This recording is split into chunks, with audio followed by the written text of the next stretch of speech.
Rex Totius Britannia.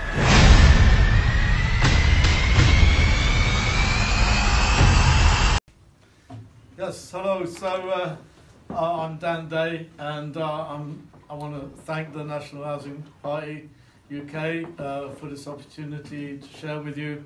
And I work with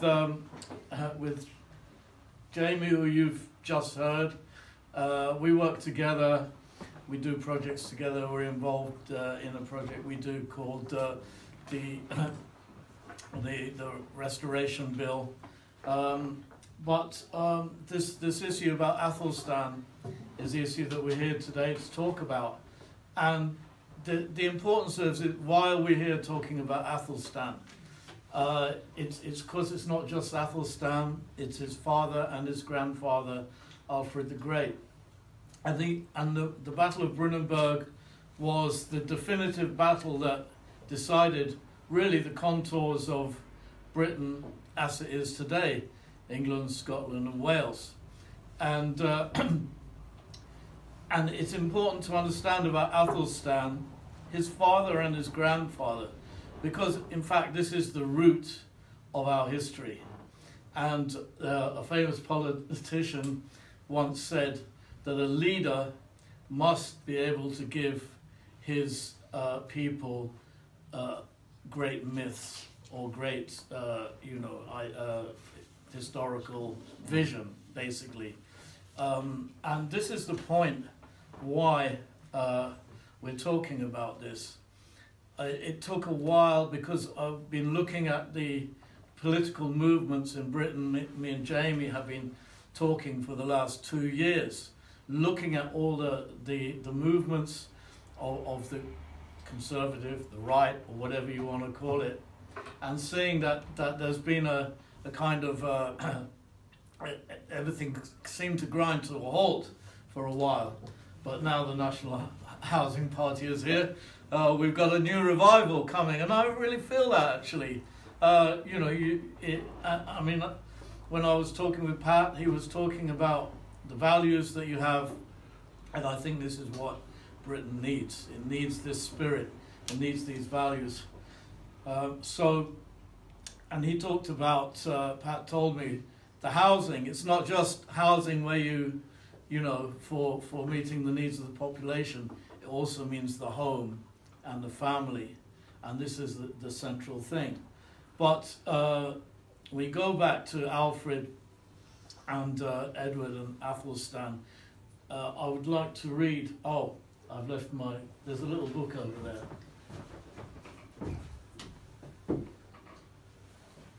The small book. Yes, that's the one. Right. This book is called The Making of England, or Athelstan, The Making of England by Tom Holland. Right. Now, there are 2 books that every Englishman should have. One is the Holy Bible, and this is your second Bible. Right.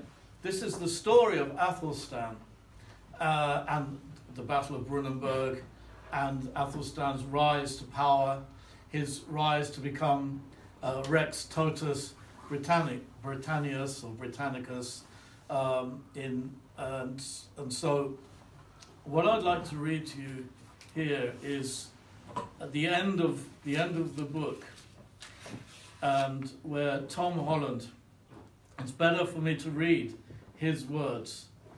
It says, the story of how over the course of 3 generations, the royal dynasty of Wessex went from near oblivion to fashioning a kingdom that still endures today, is the most remarkable and momentous in British history.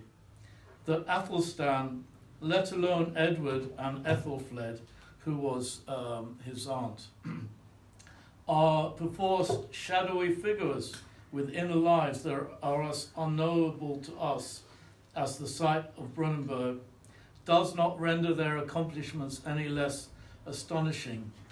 They and Alfred richly merit being commemorated as England's founding fathers, or in the case of Ethelfled, England's founding mother. And this is the important concept that we're trying to bring across, that England has, or Britain has, founding fathers. Now, when we look at the movement of the right, we're looking at a movement that is facing a massive enemy. The enemy we're dealing with is huge. But I look at America quite a lot, and so does Jamie. We talk about America, what's going on in America. And of course, at the moment, America has a fake president. It has basically a communist government. However, there is a massive movement in America. There is a massive pushback in America, conservative movement, the MAGA movement, whatever you want to call it.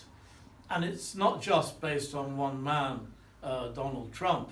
Donald Trump has been the figurehead, but in fact he just stimulated what was already there.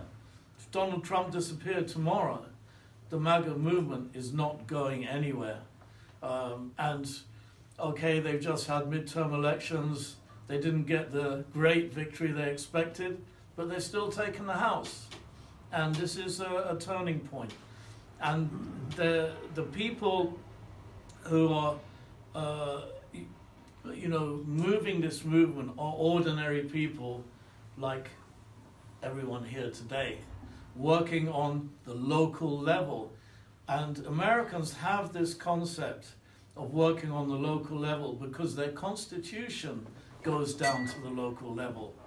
So they have a strong sense of their constitution, and they have a strong sense of their founding and their founding fathers, and of course their battle for independence with us. And that is their myth, although it's not a myth, it's history. But of course it gets romanticized. But they have this strong sense of identity, and of course their Christian faith, their religion. At least half of America is still strongly Christian, at least. So you put these things together, you have the basis for a powerful movement in America. And it is what is taking place. And of course they have the other very, very important thing called the Second Amendment, the right to bear arms, which we also have in our Bill of Rights, 1688-89. It's the 7th clause in our Bill of Rights. A Protestant Englishman, the right to own arms for his defense. We're not just talking about to go out hunting, but the right to bear arms for defense. Why this is important, of course, is that tyranny rules through the state, and it rules through the state all over the world. America is the only place where they have the possibility to push back against this. And America would have already fallen by now under even this administration, had it not been for the fact that the people have the arms and the right to bear arms. But this is a very important thing. And so this concept that we look at America, we have to look at it in our context as well. That we have founding fathers in the same sense that the Americans have founding fathers. And our founding fathers are the 3-generation kingship of Alfred, King Alfred, Edward, and Athelstan. And we need to look to them to understand who we are. And in order to awaken the British people, we need to go into this history. And that's why we brought this history here today, so that parties like the Housing Party can have this awareness that something to inspire, especially young English people, British people. So to have a sense of something noble, something great upon which this country is founded. Because, you know, the establishment does not want us to have that sense of what makes us great. And if you go to Alfred and to Athelstan, they were warrior kings, and they were Christian warrior kings. And when you look at Alfred, you look at Alfred's code. He established the code which basically became the base of the common law, which ran from Alfred all the way to today, and all the way to Magna Carta, all the way to 1688, 89, and the Bill of Rights. That it was all rooted in the concepts that Alfred established. And if you look at Alfred's code, you will see that when he brought in what we call English law, he first of all went straight to the Old Testament and to the New Testament, and the introduction to Alfred's code is rooted in the Old Testament and the New Testament. Directly, he sees that the Christian foundation is the foundation for the country, and that justice can only be, and goodness, truthfulness and righteousness can only come from that source. And he built Britain on that foundation. So this is what when we look at the fact that we are, I mean, Jamie mentioned that you know, the globalists are trying to destroy Brexit and to destroy our culture, to destroy the foundation of our culture. We talk about population replacement policies, and so populations in Europe, not just English people in France, in Germany, all over Europe, they're being replaced by this globalist vision of a you know, monoculture throughout the world. But it's much more than that. When we look at it, it's more than just, you know, a multiculturalism for the sake of multiculturalism. What this is the destruction, the deliberate destruction of Christianity, the Christian culture. Because look where they target the most: Europe, Britain, Canada, America, Australia, New Zealand, right? These countries are Christendom.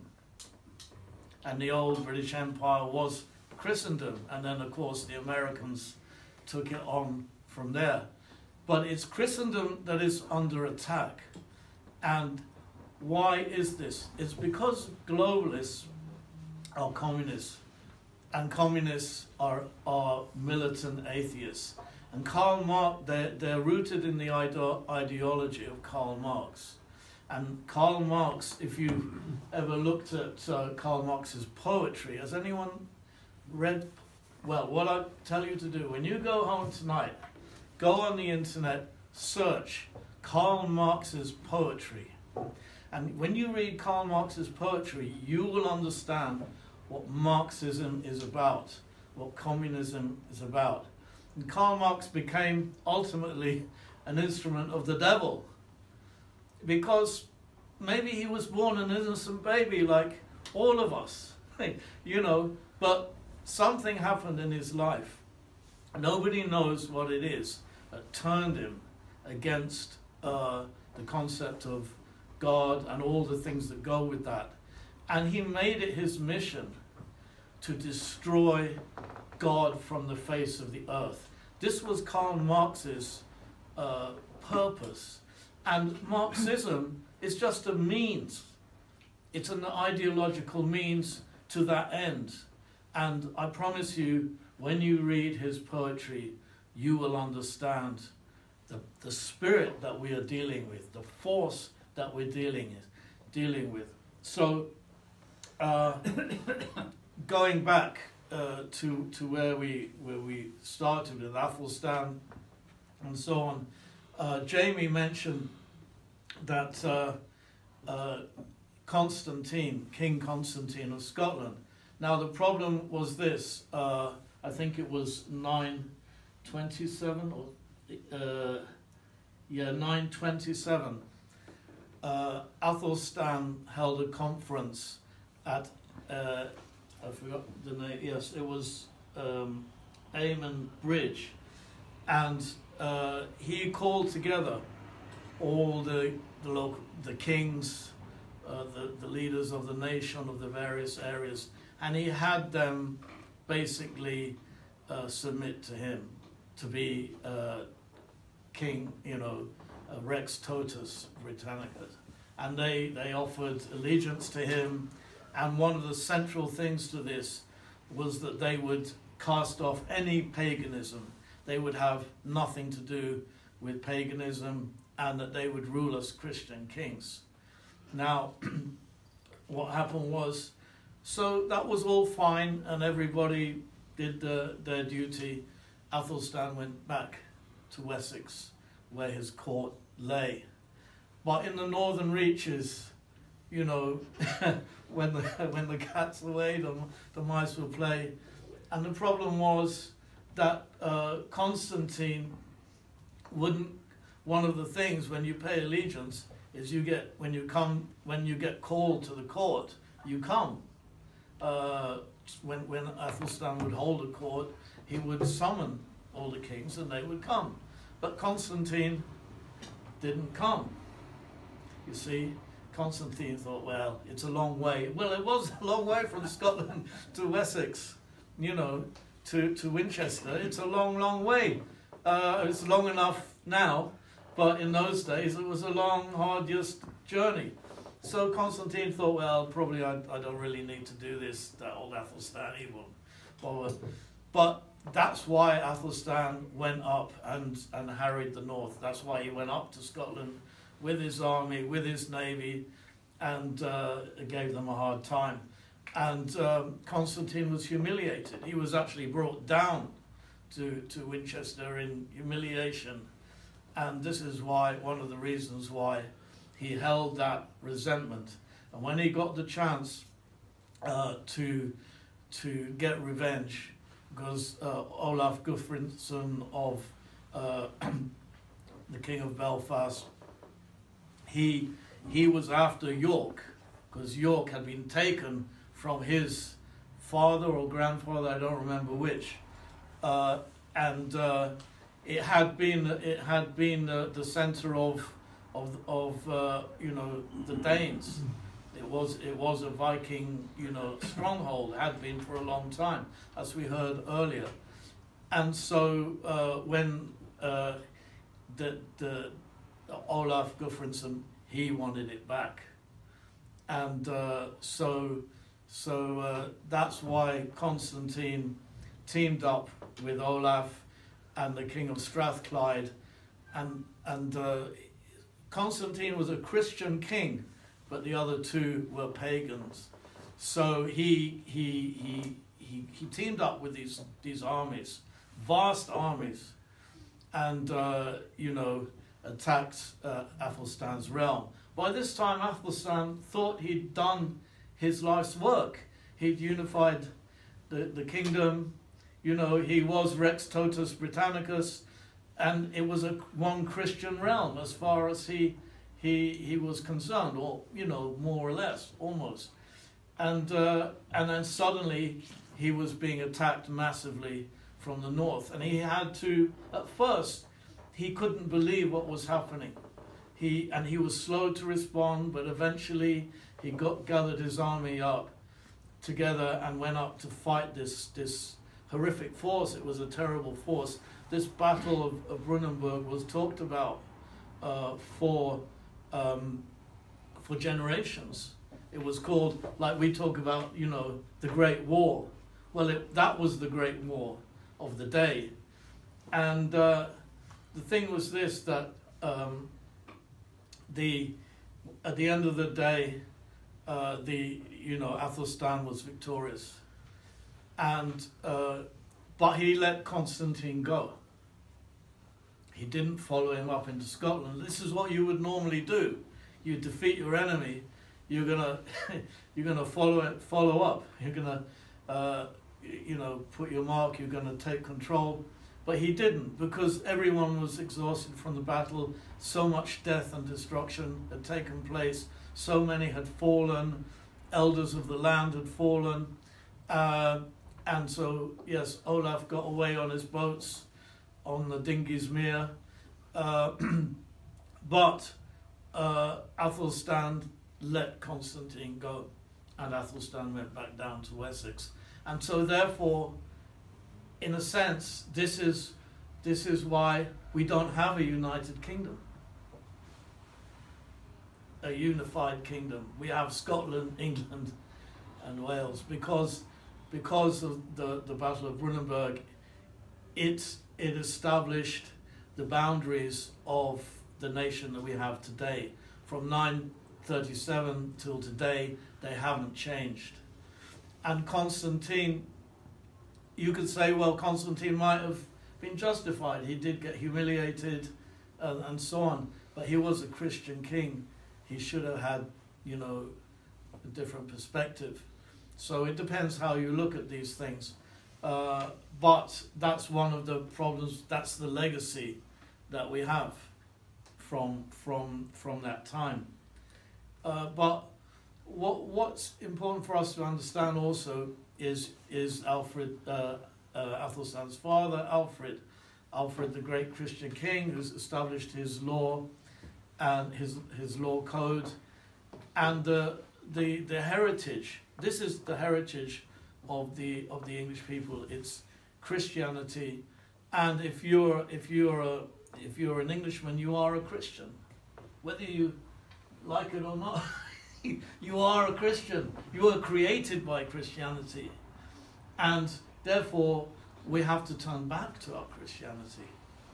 This is the really central thing. And what is that Christianity? It's there. Alfred laid it down. It's the Old Testament and the New Testament, and those laws and those rules. So how do we behave now in this country? How do our young people behave, and our old people for that matter? What are the rules for life? And the rules for life are centered on the family. God established the family. That was the first thing. If you read the book of Genesis, what did God tell Adam and Eve to do? The first things were the commandments to be fruitful, multiply, and have dominion. Was to create family. And if you were to ask, well, if God had a religion, what would God's religion be? Would it be a Baptist, a Catholic, or a Muslim, or whatever? No, God's religion is the family, because that's where love is established, and God is the origin of love. So therefore, there are rules on how the family is established. And the rules are clear. They're laid out in the Old Testament and the New Testament.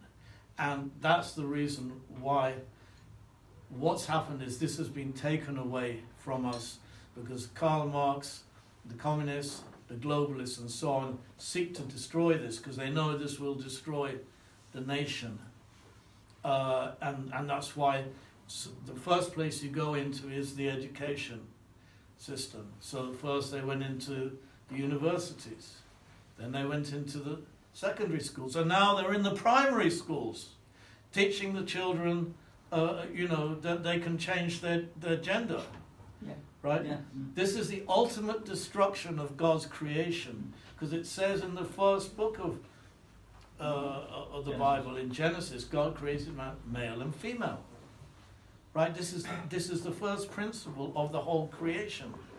Right? So you see, you're at the end when God's creation is being destroyed.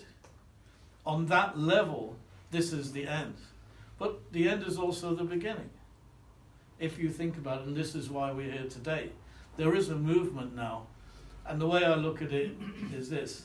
Imagine you're out swimming in the sea, and you go into a little bay, but you can't get back to the beach, and the tide is rising, and you're there, and the water's coming up, right? And you're just up to here, and you think, I'm going to drown, right? But just at that moment, that's when the tide starts turning, right?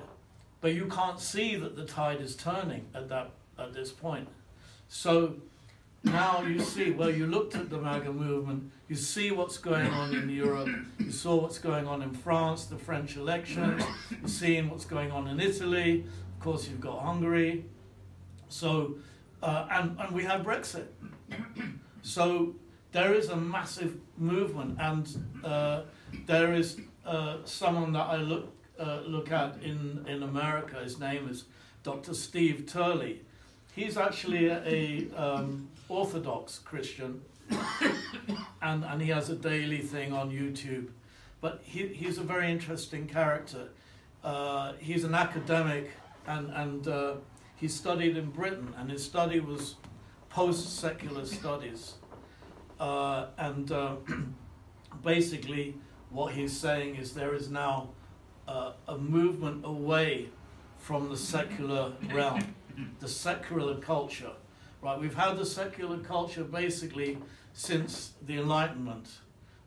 You know, you could say, well, you know, let's say from the 1800s, you know, where we had the scientific revolution, and everybody thought that science was the only way. And of course, science became the enemy of religion. And certainly Karl Marx made sure that science was the enemy of religion. This is central to Marxism, to attack the concept of faith through saying that it's not scientific. And so this was the thing. We are now at a turning point away in the opposite direction of that.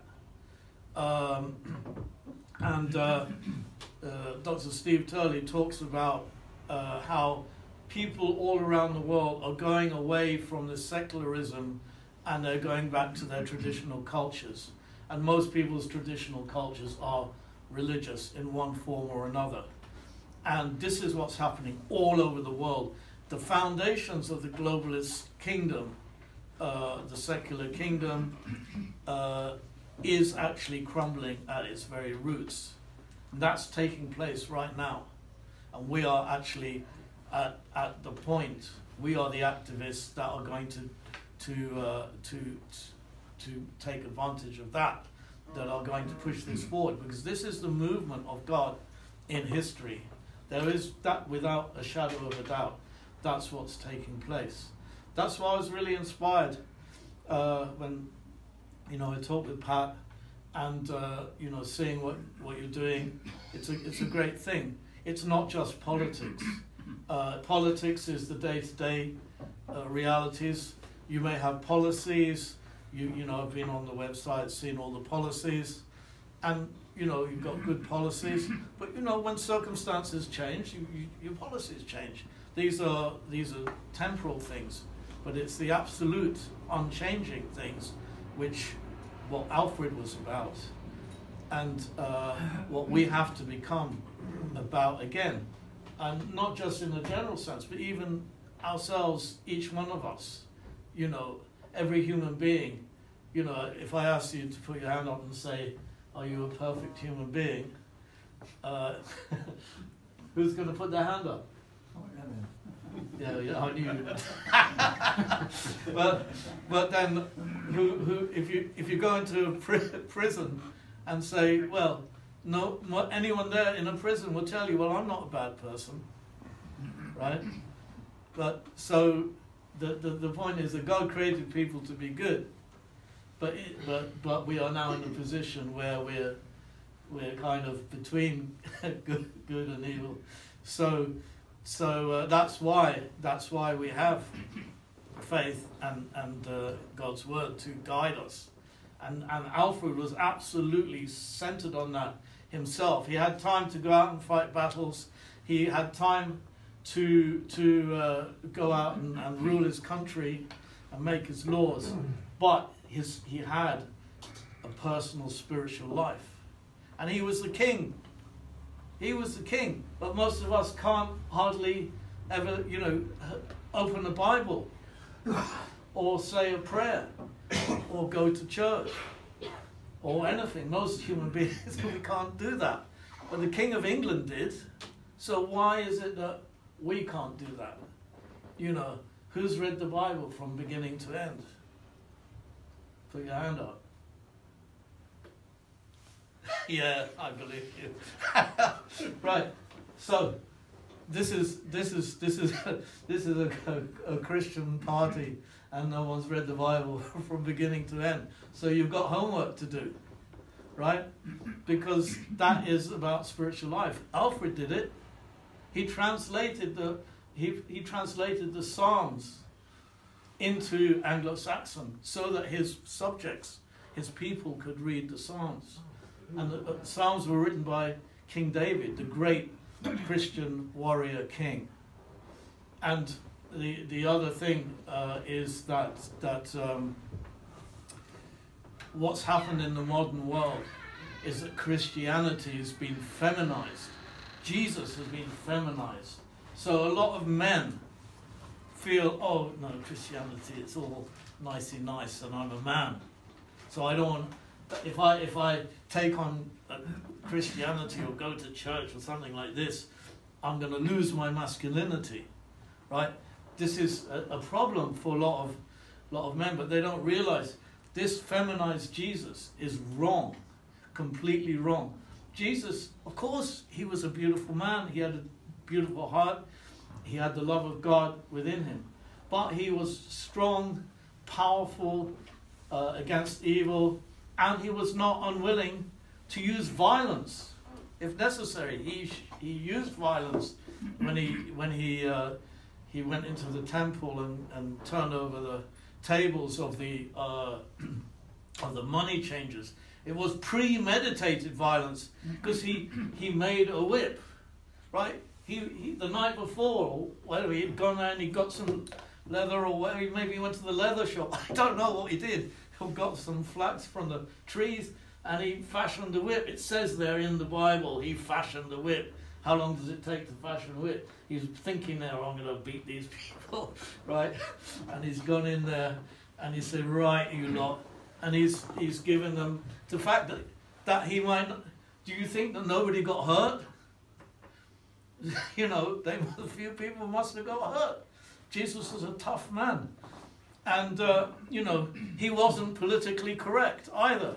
Because if you know the story of Jesus and the Canaanite woman. Now, there was a woman from Canaan. Of course, the Canaanites are the bête noire of the Bible, right? They're the bad guys of the Bible.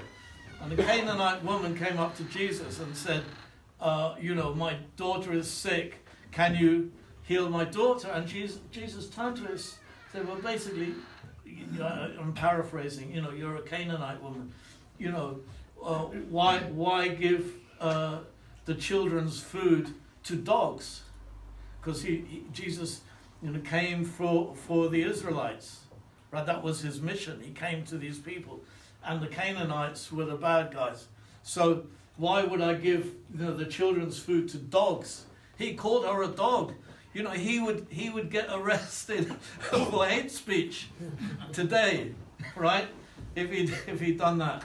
So Jesus wasn't just a Mr. Nicey, and then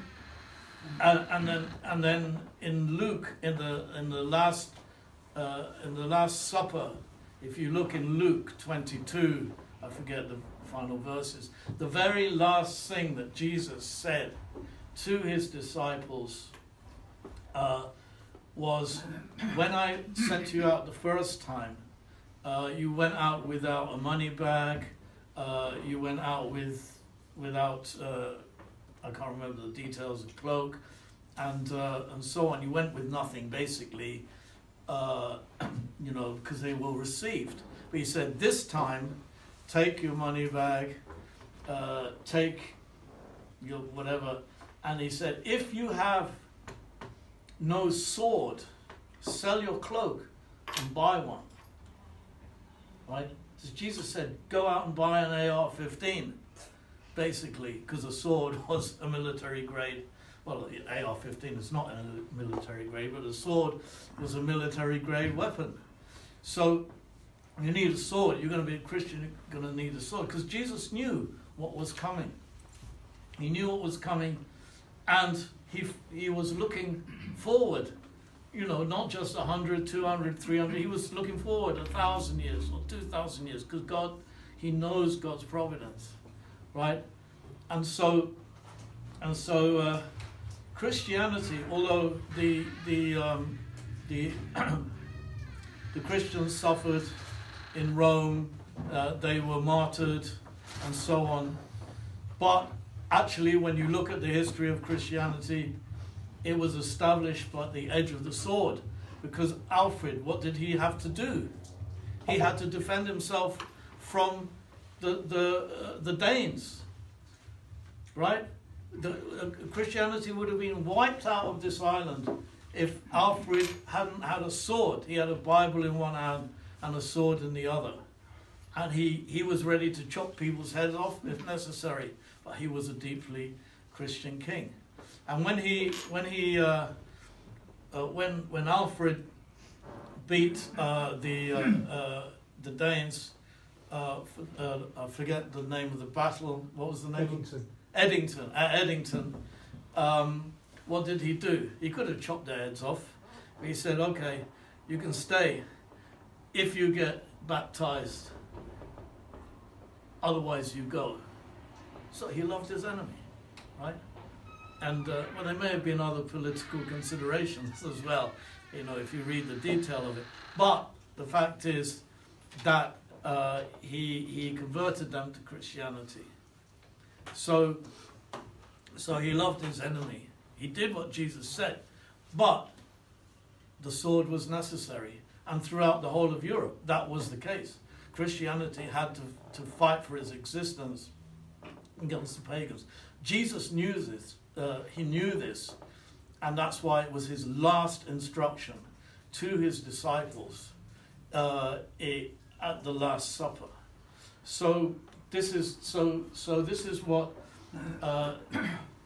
men in Britain need to understand, that Christianity is not a soppy, a soppy option. It's the right option.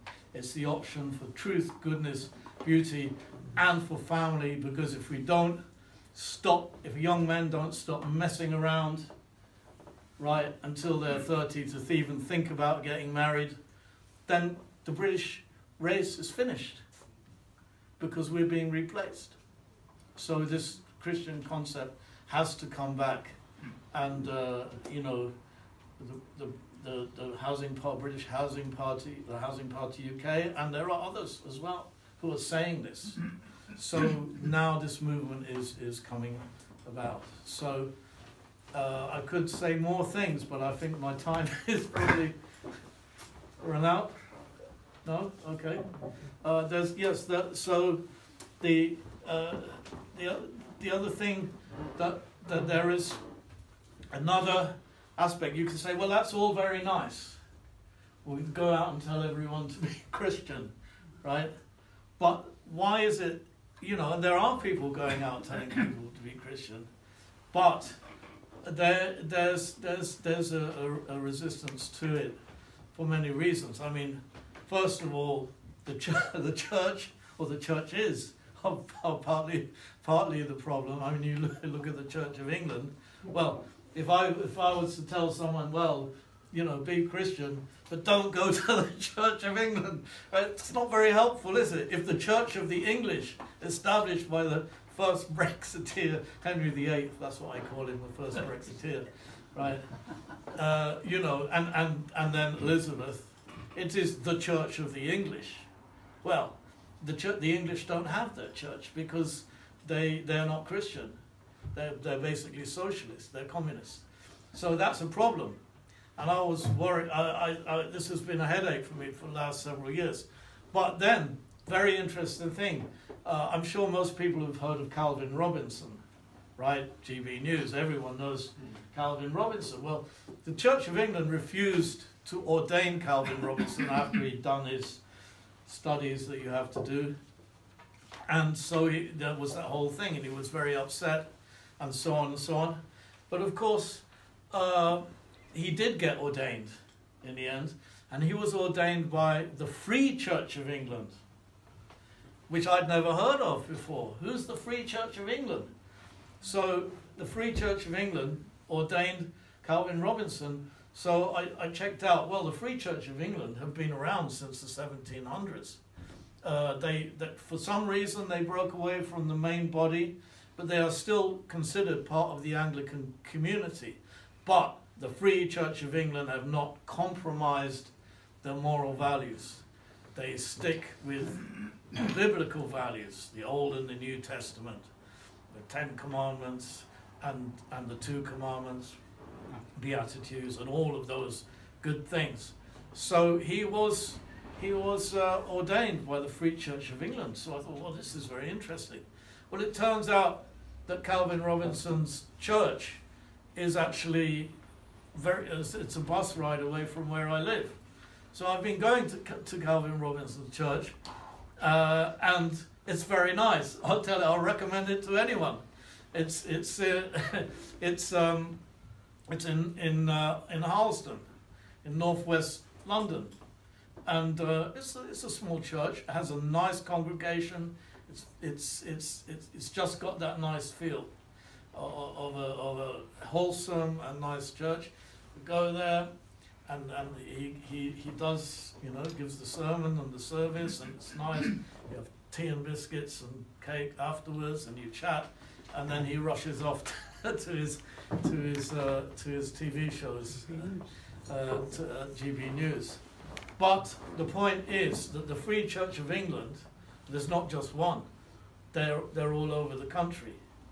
There's not as many of them, obviously, as the C of E, but the English do have their church right now. It is called the Free Church of England. So if you can find one, go there. And obviously there are other churches, Baptist churches and so on, and that may be perfectly wholesome and so on. So I'm not suggesting everyone's horrible, but so that's an important thing that is there now. So there is that opportunity. There was something else. Oh yes, yeah, really important thing. The problem with Marxism attacking religion or faith or the concept of God because it's not scientific, right? Well, those days are over, finished, right? We are moving out of the atheistic age, and I just want to, so one of the important things why Christianity became accepted in Rome, it wasn't just because the Emperor Constantine had a vision of the cross in the sky before he went to battle. Yes, that was part of it. It's what made Christianity legal and then later official in Rome. But there was another aspect. There was the fact that there were Christian philosophers, the most famous one, early one being Origen. And these Christian philosophers maybe had been like they followed Greek philosophy, like Aristotle and Plato and so on, and they became Christian. And Origen in particular, he was in Alexandria, and he set up a school of philosophy which incorporated Aristotelian philosophy and Christian and Judaic philosophy. And the thing was that the Greeks, even at the time of Jesus, were very interested in what the Jews were teaching, because they were the only religion that were monotheistic.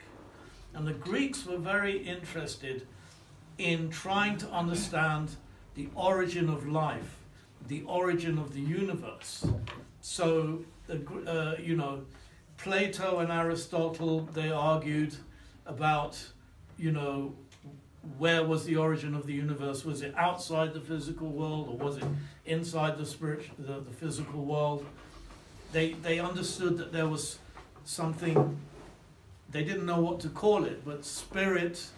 They were looking for God, and basically, even if they didn't call it that, but and of course the Jews were the only people who were monotheistic, and at the time of Jesus there were more Jews outside of Judea in the Mediterranean world than were in it.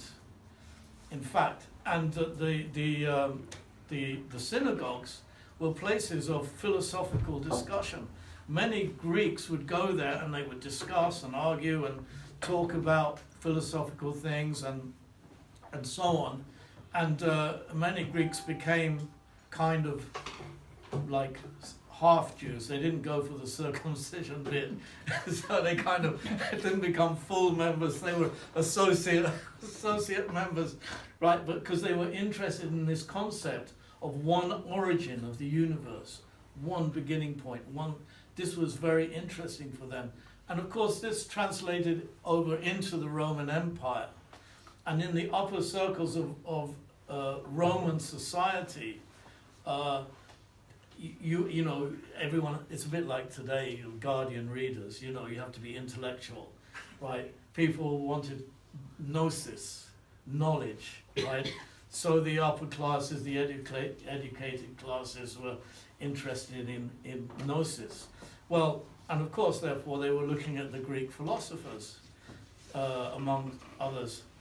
And when people like Origen came along, they fused Christianity with Aristotle. Now, Aristotle was science. It was called natural science. They looked at the natural world and tried to understand it. And that was the origin of science. But it was science where they were looking for the origin, they were looking for spirit. And Origen, as one, and there were others, became very, very famous. He was at one point, he was teaching the mother of one of their emperors. So Christianity got into the intellectual elite of Roman society. This was very important. So yes, there was the martyrdom of thousands, and there was, the Roman emperor having visions of the cross and so on. But this was also very important. That's how Christianity, it was science and faith, science and religion, because you have to have a true worldview that incorporates the internal and the external, the spiritual and the physical. If God exists, then he's the origin of both the spiritual and the physical. They must be related together. They must interact. So, and this is what Origen and his colleagues were doing. And that's how Christianity became well accepted within the intellectual elite of Rome. So now, where are we today? When we look at that today, we're far away from that because of Marxism and the materialist philosophers that came out of the Enlightenment. They ditched the spirit out of philosophy, and they became materialists. And materialist philosophers basically dominated the foundations of philosophy, which means academia, which means education, and so on and so on. And ultimately you got Marx. And what happened for Marx, the greatest thing that happened for Marx was Darwin. When Darwin came along with the theory of evolution, Marx was he was ecstatic, because Marx had his theories that he'd developed, and then he took evolution and he put them together with his theories, and he said, now I've got a scientific theory that the revolution and the development of a communist society is inevitable. It's a scientific fact. And of course everyone believed it, and they followed Marx and so on. And it dominated the intellectual world and ultimately the political world. And then we had the Russian Revolution in 1917. But what happened then was, by the 1930s, it was clear that Marx's predictions were not coming true. And what you had was the communists and the Nazis in Germany were competing for power, control over Germany. And the communists realized that Marxism was become discredited. So you had what's known as the Frankfurt School of philosophers. They had to get out of Germany because, well, it wasn't a good atmosphere for them. And they went to America, they went to New York. And over a period of time, they developed what ultimately became critical theory, right?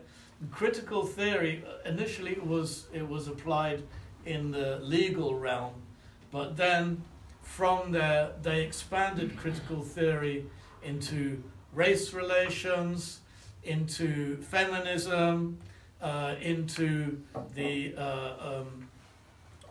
sexual identity, gender identity, and they took aspect of Marx's original theory, and then they applied it into, which we don't have time to go into, and I'm not an expert anyway.